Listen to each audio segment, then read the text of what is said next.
My parents had a maths tutor for me because they wanted me amazing at maths.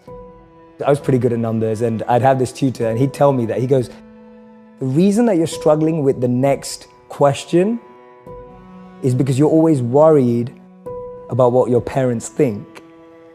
And that really stayed in my head. I was just like, wow, so as long as I'm trapped by what my parents think, I can actually never find the answers to the real questions of life. Most of us just throw ourselves into the deep end and then try swim and figure it out. The problem is we all went to normal schools that try to put stuff in us rather than take stuff out of us. You know, you were told at school that you weren't very good and you weren't good at English, and now you have a New York Times bestseller, right? Yeah. And it's like no one noticed that potential inside you. No one noticed that, oh, Lewis was really creative. And you're not the only person. There's so many people who feel like that. So the modern schooling system didn't extrapolate your self-actualization, your element, and just try to put maths, English, science inside. So the point is that you're trying to get to such a strong foundation that when you interact in the world, you're going with a sense of strength, fuel, energy to make a difference, rather than going into the world and then going, oh my God, where am I, trying to figure it out. People were so far removed from their own understanding of themselves that they were either lost living a life they didn't want to, lost living up to someone else's expectations, or lost becoming someone to impress someone else.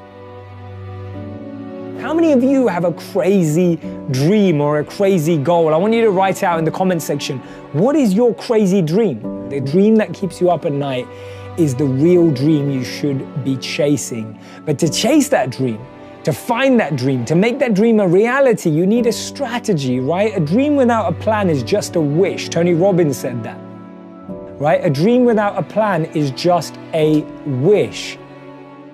You can't be what you can't see. If I never saw a monk, I would never have wanted to be a monk. If I never meet a billionaire, I wouldn't want to be one. Because I wouldn't know what that feels like. I don't know what it looks like. I don't know what it takes. What am I good at?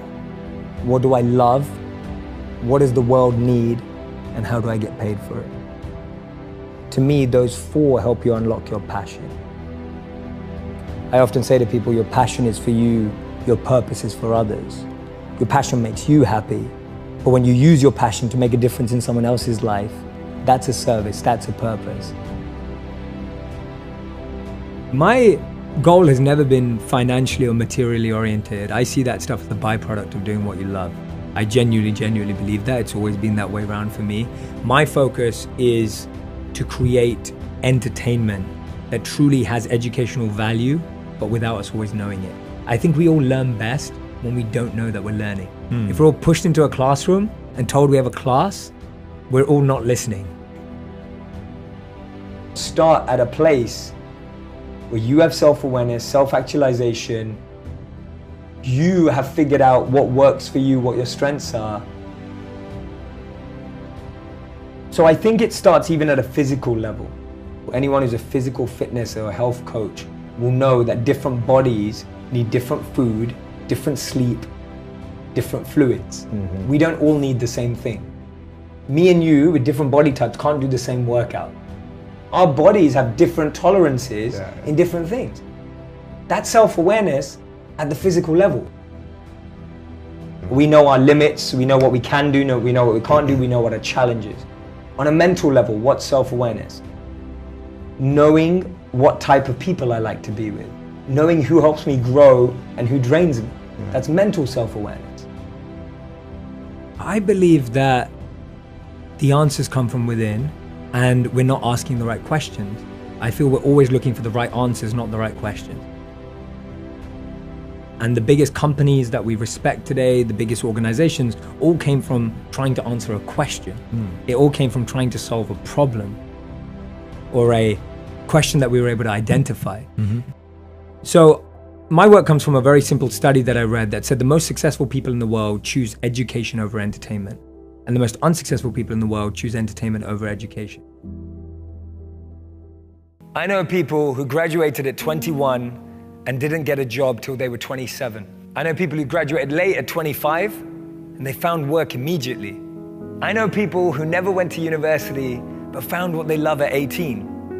I know people who found a job straight out of college, making decent money, but hate what they do.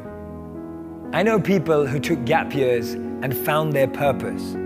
I know people who were so sure about what they were going to do at 16 and changed their mind at 26. I know people who have children but are single. And I know people who are married but have had to wait 8 to 10 years to have children. I know people in relationships who love someone else. I know people who love each other but aren't together. So my point is, everything in life happens according to our time, our clock. You may look at some of your friends and think that they're ahead of you, or maybe some of them you feel are behind. But everything happens at their own pace. They have their own time and clock, and so do you. Be patient. At age 25, Mark Cuban was a bartender in Dallas. It took till 32 for J.K. Rowling to be published for Harry Potter after being rejected by 12 publishers. Ortega launched Zara when he was 39. Jack Ma started Alibaba when he was 35. Morgan Freeman got his big break at 52. Steve Carell only got his break after 40 years old. Virgin was started by Richard Branson at 34. Getting your degree after 25 is still an achievement. Not being married at 30 but still happy is beautiful. Starting a family after 35 is still possible. And buying a house after 40 is still great. Don't let anyone rush you with their timelines. Because as Einstein said, not everything that counts can be counted, and not everything that's counted truly counts. And this is the most important thing. I want you to be able to create meaningful, purposeful, fulfilling lives for yourselves, and learn how to use that to make an impact and a difference in the lives of others. That will be true success.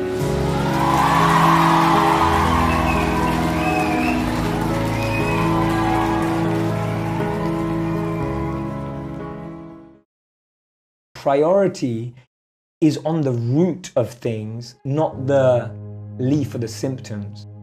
You're not dealing with your challenges at symptomatic level. You're dealing with it at root level, right? People say, oh, if you're stressed out, just take a stress pill. If you're stressed out, just go to get a massage. If you're stressed out, just relax, watch Netflix and chill. But all that's doing is pacifying you, escape for that hour, 2 hours, maybe a week. But going to the root of it and learning how to change your breath means you can manage any situation in life. Always go to the root. It will take longer, but it will last longer. Always go to the root. Cut down the root of that weed in your heart. Cut down the root of that weed in your mind. Don't just let it grow and kind of water a little bit and snip, cut a bit. Just really go to the root and just knock it out. Get rid of it. Get a big axe and cut it down. The biggest weeds that we all get is on our intention.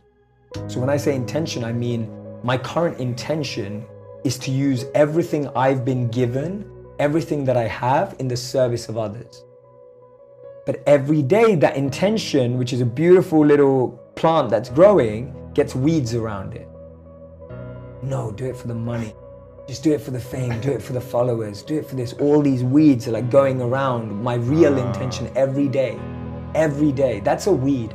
A weed is the intention that you don't want. And the problem is, sometimes you've let it grow so much, the weed looks like the plant. And you start believing it's the same thing. I've always had friends who are older than me. And I could see a lot of them in the most successful careers, successful jobs, beautiful partners, whatever it was. But I saw a sense of lack of fulfillment, meaning, and purpose in their lives. And I've always been an observer, and I would see these people who are like 5 years older than me, 7 years older than me, maybe 10 years older than me.